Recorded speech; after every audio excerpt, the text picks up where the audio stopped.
বাপ, চিনা দরকার ছিল যাকে, চিনলেন না তাকে। হায় যুবক, বন্ধুকে চিনলা না, দুশ্মনকেই বন্ধু বানাইলা, দুশ্মনকেই বন্ধু বানাইলা।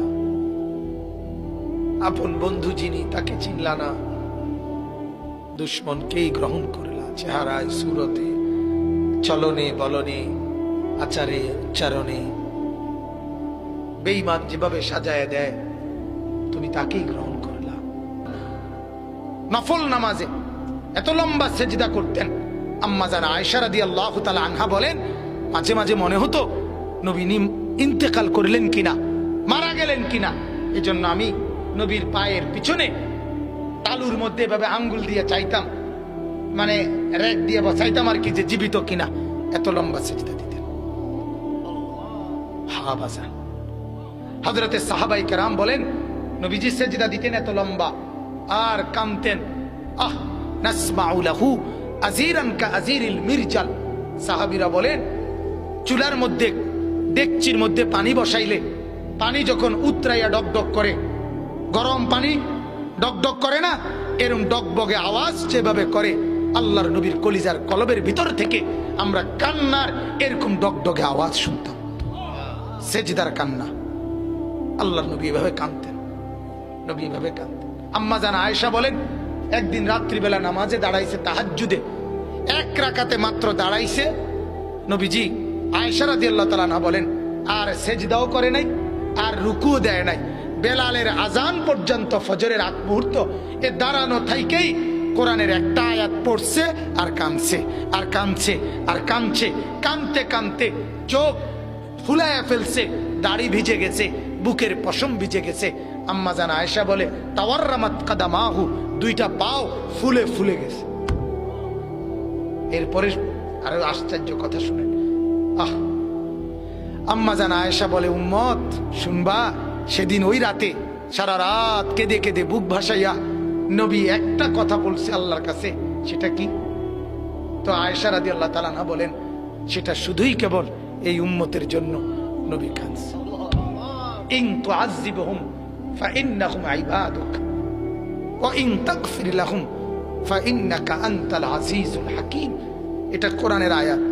আল্লাহর নবী কদ্দুর সারা রাত পড়ছে, আল্লাহরে বলছে, মাওলা আমার উম্মত, আপনি যদি গুনার কারণে আযাব দেন, আপনি দিতে পারবেন। আপনার, আমি বলার কিছু নাই, আপনার বান্দা, আপনি চাইলে যা ইচ্ছা তাই করতে পারেন, আযাব তো দিতে পারেন মাওলা। ওয়া ইন তাগফির লাহুম, আহা, নবী বলে, আল্লাহ যদি এই বন্ধুর দিকে তাকাইয়া যদি আমার গুনাহগার উম্মতকে মাফ করে দেন, ফাইন্নাকা আনতাল আজিজ, তাইলে তো আপনি এই ক্ষমতাও রাখেন, আপনাকে তো বলার কেউ নেই। আপনারে বাধা দিবে কে? আপনারে নিষেধ করবে কে? বন্ধুর দিকে তাকাইয়া দেন না মাফ করে। আহা, আমরা কিতাবে পড়ছি বাজান, ওই যে একটু আগে বললাম, আল্লাহ পাক যাদেরকে একবারে কাছে বসাবেন তা করে কি বলে, মনে আছে নি?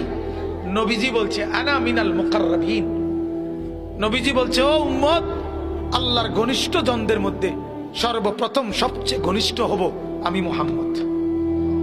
হাসরের ময়দানে মাওলা আমার জন্য, আল্লাহ তার সিংহাসনের পাশে আবার আমার জন্য আসন নির্ধারণ করবেন, বসে বসে। তা আল্লাহর নবীকে আল্লাহ তাআলা বলবেন, বন্ধু এই আসনে বসেন। কিতাবে আছে বাজান, নবীজি সাল্লাল্লাহু আলাইহি ওয়াসাল্লাম, একটু মনোযোগ দিয়ে শুনেন এই কথাটা। আল্লাহর নবী নিজে আয়েশা, নবীর জন্য যে আসন, সিংহাসন হাসরের মাঠে, নবীজি আয়েশা এটার সামনে এরকম হাত রাখবেন, হাত, কিন্তু বসবেন না। আল্লাহ তাআলা বলবেন, বন্ধু এই আসন তো আপনার জন্য, বন্ধু বসেন না, আপনি বসবেন না। তো আল্লাহর নবী বলবেন, রব্বুল আলামিন আমার জন্য বলাতে তো হাত রাখছি, আমার এটা তো আমি গ্রহণ করছি, আপনি দিয়েছেন বলে, কিন্তু আমি বসবো না মাওলা। আল্লাহ বলবেন, কেন বসবেন না? আল্লাহর নবী বলেন, রব্বুল আলামিন আমি যদি বসে যাই হাসরের এই বিরাট ময়দানে, আমার উম্মতের জন্য দৌড়াবে কে? আমার কোথায় কোন উম্মত গুনার কারণে, নাফরমানির কারণে আটকায় যায় কিনা। আমি যদি না ছুটি, আমি যদি না দৌড়াই, আমি বসে গেলে আমার উম্মতের জন্য দৌড়বে কে?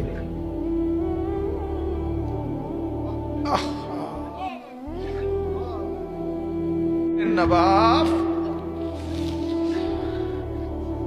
চিনা দরকার ছিল যাকে, চিনলেন না তাকে। হায় যুবক, বন্ধুকে চিনলা না, দুশ্মনকেই বন্ধু বানাইলা, দুশ্মনকেই বন্ধু বানাইলা। আপন বন্ধু যিনি তাকে চিনলা না, দুশ্মনকেই গ্রহণ করলা। চেহারায়, সুরতে, চলনে বলনে, আচারে উচ্চারণে বেঈমান যেভাবে সাজায় দেয়, তুমি তাকেই গ্রহণ করলা যে তোমার বন্ধু। কি কথা এটা নবী কেমনে বললেন? আরে আরো শুনেন মিয়া, হাদিসে আছে আল্লাহ তাআলা জিবরাইল ফেরেশতাদেরকে পাঠাবেন, আমার বন্ধুকে খবর থেকে প্রথম হাসরের ময়দানের জন্য তোলো। তখন জিবরাইল আলাইহিস সালাম, মিকাইল, ইসরাফিল, আজরাইল, 4 ফেরেশতা মদিনার রওজায় নবীর কবরের সামনে আসবে। আর ফেরেশতারা একজন আরেকজনকে বলবে, তুমি ডাকো নবীকে। সবাই বলবে না। শেষ পর্যন্ত বলবে, জিবরাইল তোমার সাথে নবীর মহব্বত বেশি, তুমি বেশি আসছিলা গেছিলা দুনিয়াতে, তুমি ডাক দাও, আমরা সাহসে কুলায় না। জিবরাইল তখন ডাক দিবি, ইয়া রাসূলুল্লাহ আপনি ওঠেন, হাসরের ময়দানের জন্য আপনি দাঁড়ান। আল্লাহর কসম বাপ কসম, হাদিসে আছে নবীজি সাল্লাল্লাহু আলাইহি সাল্লাম বলেন, আমার উম্মত আমি নবী তখন এই কবর থেকে উঠেই কপালের বালু মুছতে মুছতে আল্লাহর নবী বলবেন, জিবরাইল আমার উম্মত কোথায়? আমাকে নেওয়ার জন্য আসে নাই নাকি তারা জাহান্নামে চলে গেছে? জিবরাইল তখন চোখের পানি ফেলে বলবেন, না ইয়া রাসূলুল্লাহ, এখনো কেউ কবর থেকে উঠে নাই, কাউকে আল্লাহ এখনো উঠায় নাই, আপনি উঠলে এরপরে সবাই উঠবে। উঠেই নবী বলছে, হায় আমার উম্মত কই? আমার উম্মত আমারে নিতে আসলো না। ওই যে এয়ারপোর্টে আমরা মাদ্রাসায় দেখি, এই ভুক্তভোগী আমরা মাদ্রাসার ছোট ছোট ছেলে পড়ে যে আমার মাদ্রাসায়, প্রায় মায়েরা বাচ্চাদের মা ছুটি নিতে আসে, তার বাবা বিদেশ থেকে আইব, এয়ারপোর্টে নিতে কইছে। ছেলেটারে কি করতে কইছে? এটা যখন বলে মহিলারা কাইন্দা দেয় যে ওটার আবদার বাচ্চার বাপের, যেমন ছুটি লইয়া, অত সেটা তো একটা আবেগ ছাড়া আর কিছু না, কারণ বাড়িতে আসলেই তো দেখবে, কিন্তু এটাও তো একটা আবেগ। বাবা যখন এয়ারপোর্টে নামে তো নিজের সন্তানটাকে কি করতে চায়? দেখতে চায়। তো নিশ্চয়ই বিবিকে তো বলবে, হায় হায় আমার ছেলেটাকে আনলা না, ওই আসে নাই। তো নবীও এমন বলবে, জিবরাইল আমার উম্মত আসে নাই, আমার নিতে আসে নাই, ওরা কোথায়? তো জিবরাইল বলবে, ইয়া রাসূলুল্লাহ উঠে নাই ওরা এখনো, আপনি উঠলে এরপরে আল্লাহ সবাইকে উঠাবে। অতএব বাজান, আমি অনুরোধ করছি, জীবন বদলান, জীবন সুন্দর করেন, চেহারা সুন্দর করেন, আখলাক সুন্দর করেন, প্রত্যেকেই ফিকির করেন।